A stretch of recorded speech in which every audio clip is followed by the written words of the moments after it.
I can't believe it. I can't believe it. The Mevo is working. The chat box is working.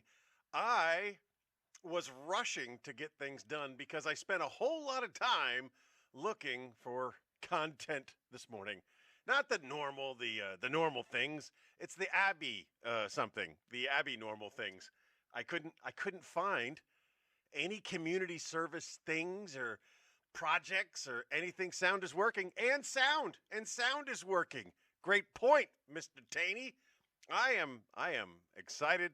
I am excited to be here on this Sunday morning. I have travelers from afar arriving later in the day. This is making my Sunday muy speciale, if you like that. Yeah, we got some things going on today. So let's get comfortable. Let's wet my whistle, if you will, pinkish up.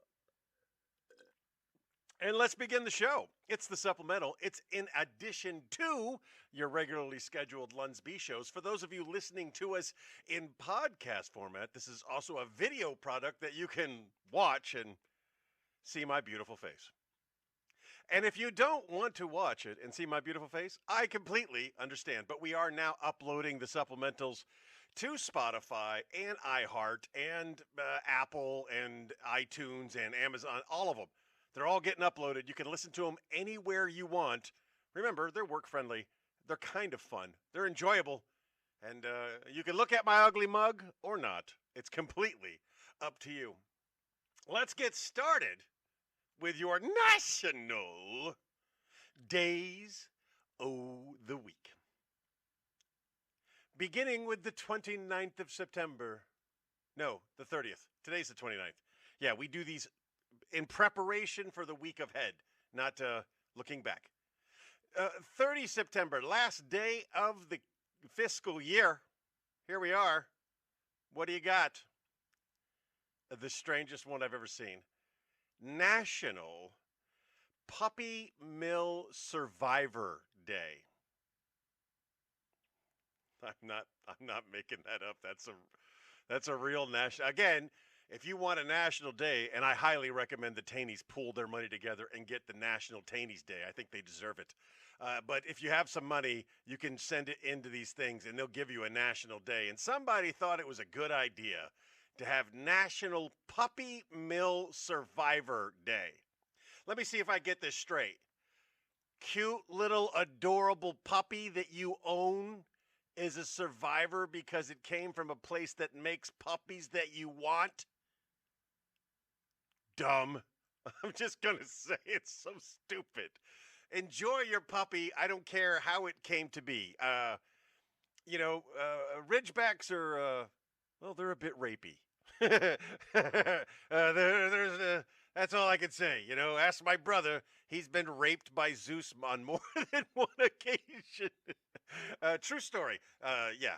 So Ridgebacks are a bit rapey. They don't really need a puppy mill unless you want to find quality Ridgeback that has a Ridgeback mommy and a Ridgeback daddy. And then arrangements need to be made. That's how that works. Call it a puppy mill if you want to. I got an adorable puppy out of the deal. And I don't think they were a puppy mill. Wonderful little Spanish family in Malaga. Yeah, that's right. If you didn't know, Zeus is a Spanish dog of Rhodesian descent. On the 1st of October, starting off your new training calendar year. That's right. Go ahead and get your mandatory training done now, so I don't have to worry about it later. It's National Poetry Day. Now, I'm not a big fan of poetry, but poetry has a purpose. When done correctly, it can be pretty doggone awesome, but for the most part, it usually isn't. But it does require your brain to fire off in a different direction. It does require your brain to go, nah, nah. When everything is blah, blah, blah, and then you go, nah, nah. Write a poem. It doesn't have to be Pulitzer worthy. On National Poetry Day, write yourself a little poem to a loved one, to yourself. Make it a haiku. I love haikus because with the exception of that little numbering strategy, they're the easiest poem, I think, to write.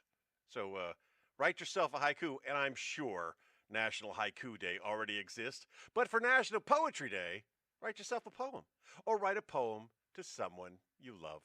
Moving on to the second. The 2nd of October is National Name Your Car Day. Now, tradition dictates that you can't name your car unless you inside the car, you know? That's a little Napolese slang there for you. You get it? You know what I'm talking about? Escopa, hey. Yeah, unless you do a little in your car, you can't really officially name it. But I guess October the 2nd is the exception to the rule. Name your car. Your car should have a name, which means you should get lucky in your car at least once. On the 3rd of October, it's National Boyfriend Day, or as I call it, every day. If you have a boyfriend, you should be treating him nicely. And if you have upgraded your boyfriend to fiance or husband, you should still treat him like a boyfriend. You heard me. True story. I mean that. It obviously applies for girlfriends too, you know. But on National Boyfriend Day, they don't get to steal our limelight.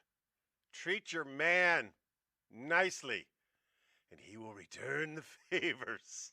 Stupid. On the 4th, oh my goodness, October the 4th. What did we have to choose from, T-Bone? Let me tell you, friends. Let me tell you what you had to choose from. National Cinnamon Roll Day, National Taco Day, National Vodka Day. Did I choose any of these things that I love so dearly? I did not. I did not, because it is also National St. Francis of Assisi Day. And I don't know if you know anything about me, but if there's any saint that I ever need, it's always St. Francis of Assisi. My father, a dedicated little Catholic boy in his youth, he knew all the saints. He knew them all. And one day on Jeopardy, a clue came up that I didn't know, and he blurts out in his loudest, boomiest voice, St. Francis of Assisi! And he was correct. And he never let me forget that day when he got the answer correct, because it was St. Francis of Assisi.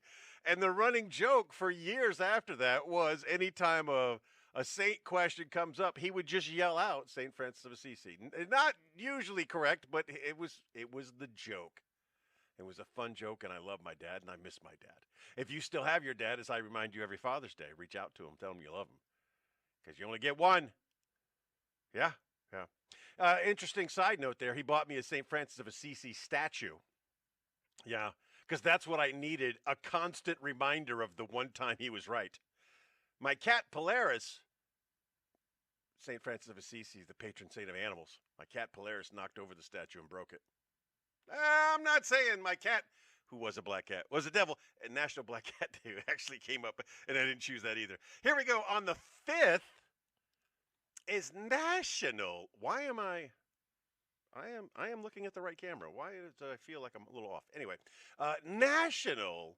Get ready to get excited, ladies and gentlemen, because it's National Military Podcast Day. I guarantee it was founded by the Air Force. I will bet money that the United States Air Force, not Space Force, not Cybercon, but the United States Air Force said, you know what would be a good idea? Let's have National Military Podcast Day so we can really get those airmen out there to listen to our podcast. Said no one ever. No one listens to military podcast unless, first of all, getting people to listen to any podcast is already a challenge. Now you're going to tell me, as a for instance, if it happens, say my boss, who just happens to be of admiralty, kind of an important dude, say my boss decides he's going to start doing a podcast. And what's going to happen? All of those people who want to, the derriere, All of those people who are looking to impress him are going to listen because they're forced to listen. They're compelled to listen. They're not doing it because they want to. And there's not a single military podcast out there that anyone's compelled to listen to. If you're looking for a podcast and you're not already a fan of the Luns B Show, you should do that. But 6 Feet Under with Mark Calloway is very, very entertaining.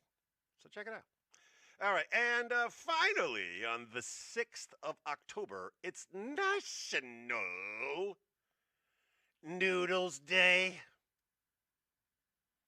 Who doesn't like a good noodle in the pool? Not pool noodle day. It's actual noodle day. Get yourself some noodles. What's your favorite kind of noodle? They come in all flavors and shapes and sizes. Do you like the fake noodles? You like your germaine, your real noodles? Do you like them thin? Do you like them thick? Do you like them real thick and juicy? How do you like your noodles? I'm just curious. Moving on. So I was searching for quite a while for a community service event, and I couldn't find anything. And I almost was late to the show because I couldn't find anything. So I'm just going to give you a community service crime prevention note. Here on the West Shore, we don't really have a lot of crime, but we're starting to get it. With more people moving into the area, more people are doing things.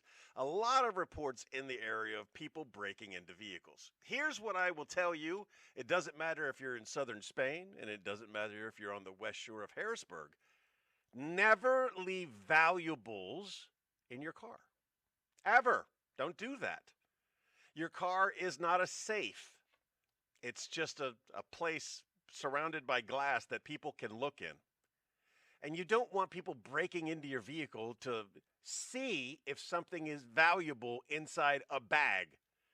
So keep your car clean, keep it empty, keep it locked. Those are your recommendations. Those are highly recommended. Look, I am a crime prevention officer. I'm a guy who's done crime prevention for years and years and years. I've always said the same thing. Keep your vehicle locked. Keep your vehicle empty. And along with that, for anybody who's got a little pushy button garage door opener thingy, yeah, don't leave that in your car because you're giving them access to your house. Oh, they broke into my car and all they stole was the garage door opener. That means because later they're going to go into your garage. And if your garage is connected to your house and you have a door that locks in between the garage and the house, lock that too. And get yourself a big old dog. Big old terrifying monster dog and guns. Guns and dogs and alarms and cameras. I wish a mother trucker would, as somebody I know would say. Yeah, and that is your community service note for the week. Moving on. Finally, the moment many of you have been waiting for. In silence, apparently. I haven't got a single comment out there from the Taney clan. Is the entire Taney clan watching today, or is it just Papa Taney? I don't know. He'll have to tell me himself. Now, I need to switch that over there and get down. Every week we do This Week in History trivia style. It's 7 questions. Our goal together is to get 7 questions right. I'm a smart man. I should be able to get 7 questions right. The closest I came was 6, and that's because I know Ferdinand Magellan. Well, sit down, stop roving. It's time to do a trivia. Anyway, so the Ferdinand Magellan I know to be a Portuguese explorer, but it was kind of a trick question, and he was sponsored by Spain. So I got 6 for 7. Let's see if we can get 7 for 7. This week in history, trivia style. Question number 1. On September 24th, 1957, which U.S. president sent federal troops to enforce school desegregation in Little Rock, Arkansas? Now, this is easy. If you know who the president was in 1957. But if you don't know who the president was in 1957, here are four possible answers. Harry S. Truman is a possible answer. Dwight David Eisenhower. My dad loved him. John Fitzgerald Kennedy. I don't know why I feel the need to tell you their middle names. It's not showing me their middle names. It's just their initials. By the way, Harry S. Truman, middle name was actually just S. He had some dumb parents. So was it Truman, was it Eisenhower, was it Kennedy, or was it Lyndon Baines Johnson? That's September 24th, 1957. What U.S. president sent federal troops to enforce school desegregation in Little Rock, Arkansas? James comes in with Kennedy for an answer. My answer is going to be Ike. I believe it was Dwight David Eisenhower that did that. We'll find out soon. Question number 2. On September 26, 1960, the first televised U.S. presidential debate took place between which two candidates? And again, these are one of the ones where if you know, you know. Oh yeah. They did do a little. They did do the Little Rock 9, I think they were called, in Forrest Gump. Great movie. I was in it. I'm not listed in the credits, but I was definitely in multiple scenes in Forrest Gump. Here we go. Question number 2. September 26, 1960, two presidential candidates' first televised debate. Who was it? Was it Nixon and Kennedy? It doesn't list Richard Nixon's middle name. None of these. Milhouse. His middle name was Richard Milhouse Nixon. Was it Nixon and Kennedy? Was it Johnson and Goldwater? Was it Carter and Reagan? Or was it Hoover and Franklin Roosevelt? It's one of those things, either you know it or you don't know it. I know it, and I don't want to answer until at least Mr. Taney answers. I'm giving him the benefit. Was it Nixon and Kennedy? Was it Johnson and Goldwater, Carter and Reagan, or Hoover and Roosevelt? He goes with Nixon v. Kennedy, and he is absolutely correct. No.